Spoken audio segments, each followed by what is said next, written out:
Size 2, size 2. Customer service, please. Part-time singer in a band. Oh, she's washing dishes right now. Soon will be an hour. Yeah, she shines all the time like a star on the night. Don't think that anybody in this town can bring it down. She calls me baby.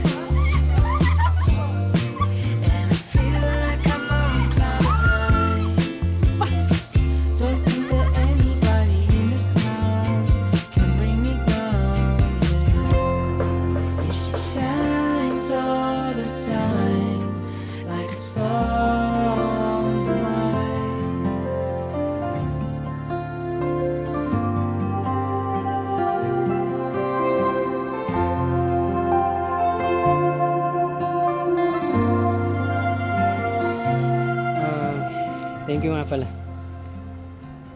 Wow! Akala ko hindi mo nagagawin.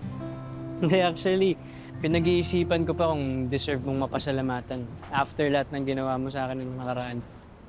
Grabe, binawi mo pa. No, pero thank you. Dahil sa'yo nakakasulat na ako. Marami akong nakasalamuha. So far, kahit medyo magulo, marami naman ako naging bagong experience. Bakit ba kasi nagtatago ka sa bahay? Wala ka naman sakit. Hindi ka naman germaphobe. Ewan. Natatakot lang siguro. Mag-isa na lang kasi ako sa buhay. Ano connect? Noong 2020, sunod-sunod na matay yung mom, dad, saka little brother ko. COVID lahat. Months lang yung pagitan. After nun, nagsunod-sunod naman yung malas. Outgoing ako dati. Mountaineer, beach bummer, story gatherer. Bira ako sa bahay dati. What happened? Siguro dahil sa sunod-sunod na kamalasan, naging reclusive ako.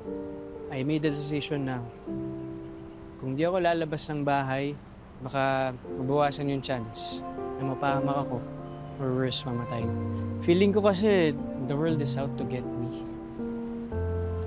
Alam mo, kahit paano, parehas tayo.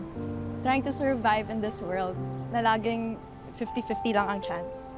Kaya ako, I use charms, crystals, and zodiac signs. Para kahit paano, mabawasan ang kamalasan. Teka, Aquarius ako, so ano ka? Libra. Compatible ba yun? Sa dami nating kamalasan lately, sa tingin mo. Pero alam mo, di naman ako naniniwala sa mga zodiac na yun.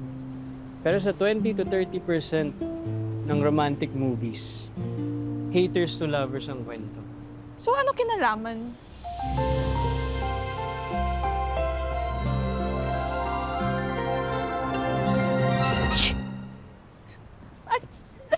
Sorry! Sumakit yung pakiramdam ko. Sorry. Okay ka lang? Okay lang. Sure ka?